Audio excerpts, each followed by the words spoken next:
ओम नमः शिवाय। शिव पुराण के अनुसार एक गांव में एक शिकारी रहता था। वह पशुओं को मारकर अपना परिवार चलाता था, लेकिन फिर भी धन की कमी के कारण उसे एक साहूकार से कर्ज लेना पड़ा। लेकिन उसका कर्ज समय पर न चुका सका, जिसके कारण गुस्से में आकर साहूकार ने शिकारी को पकड़वाकर शिव मंदिर में बंदी बना लिया। जिस दिन उसने ऐसा किया वह दिन शिवरात्रि का था।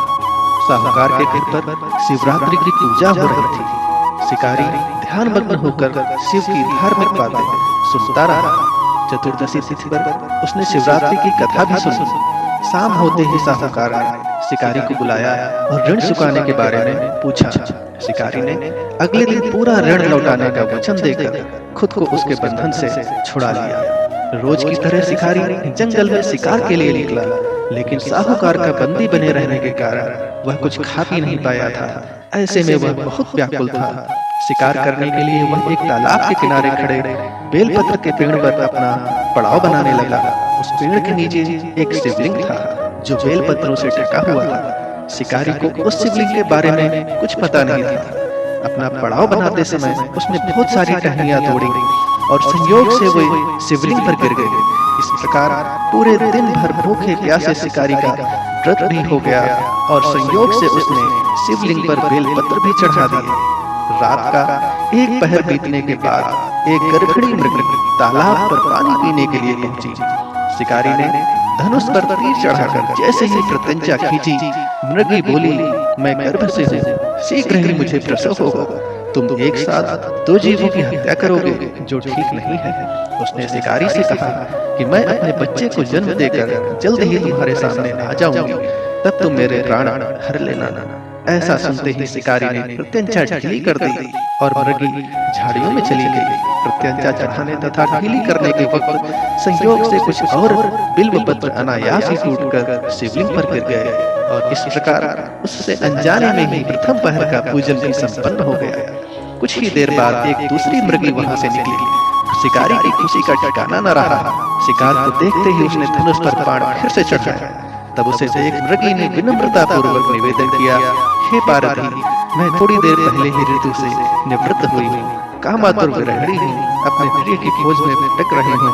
मैं अपने पति से मिलकर शीघ्र ही तुम्हारे पास आ जाऊंगी। शिकारी ने उस मृगी को भी जाने दिया। 2 बार शिकार को खोकर वह चिंता में पड़ गया। रात्रि का आखिरी पहर भी बीत रहा था।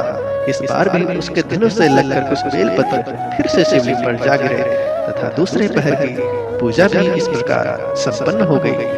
तभी एक और हिरणी अपने बच्चों के साथ उधर से निकली। शिकारी ने फिर से धनुष पर तीर चढ़ाया और जैसे ही वह तीर छोड़ने वाला था, हिरणी बोली, हे शिकारी, मैं इन बच्चों को इनके पिता के हवाले करके लौट आऊंगी। इस समय कृपया मुझे मत मारो। शिकारी हंसा और उसने कहा, सामने आए शिकार को कैसे छोड़ दूं? मैं ऐसा मूर्ख नहीं।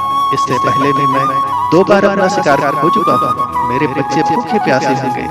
तो जवाब देते हुए हिरणी ने कहा, जैसे तुम्हें अपने बच्चों की ममता सता रही है, वैसे ही मुझे भी है। हे शिकारी, मेरा भरोसा करो, मैं इन्हें इनके माता पिता के पास छोड़कर वापस आने का वचन देती हूँ। हिरणी की 3 स्वर सुनकर शिकारी को उस पर दया आ गई। उसने उस मृगी को भी जाने दिया। शिकार के अभाव में भूख प्यास से व्याकुल शिकारी अनजाने में ही बेल वृक्ष पर बैठे बेलपत्र तोड़ तोड़ कर नीचे फेंकता जा रहा था। पाँव फटने को हुई तो उसने एक हृष्ट पुष्ट मृग को उसी रास्ते पर आते हुए देखा। शिकारी ने सोच लिया कि इस बार तो इसका शिकार वह अवश्य करेगा। शिकारी की इतनी प्रत्यंचा देखकर मृग बोला, हे शिकारी, ये तुमने मुझसे पूर्व आने वाली 3 मृगियों तथा उसके बच्चों को मार डाला है, तो मुझे भी मारने में एक पल की भी देरी मत करो, ताकि मुझे उनके वियोग में एक क्षण भी दुख न सहना पड़े, क्योंकि मैं उन हिरनियों का पति हूँ। और यदि तुमने उन्हें जीवन दान दिया है तो मुझे भी कुछ क्षण का जीवन दे दो, मैं उनसे मिलकर तुम्हारे समक्ष आ जाऊंगा। मृग की बात सुनते ही शिकारी के सामने पूरी रात का घटना चक्र घूम गया। उसने सारी कथा मृग को सुनाई। तब मृग ने कहा, मेरी पत्नियां जिस प्रकार प्रतिज्ञाबद्ध होकर गई हैं, मेरी व्रत से अपने धर्म का पालन नहीं कर पाएंगी। अतः जैसे तुमने उन्हें विश्वास पात्र मानकर छोड़ा है, वैसे ही मुझे भी जाने दो। मैं उन सब के साथ तुम्हारे सामने उपस्थित हो जाऊंगा।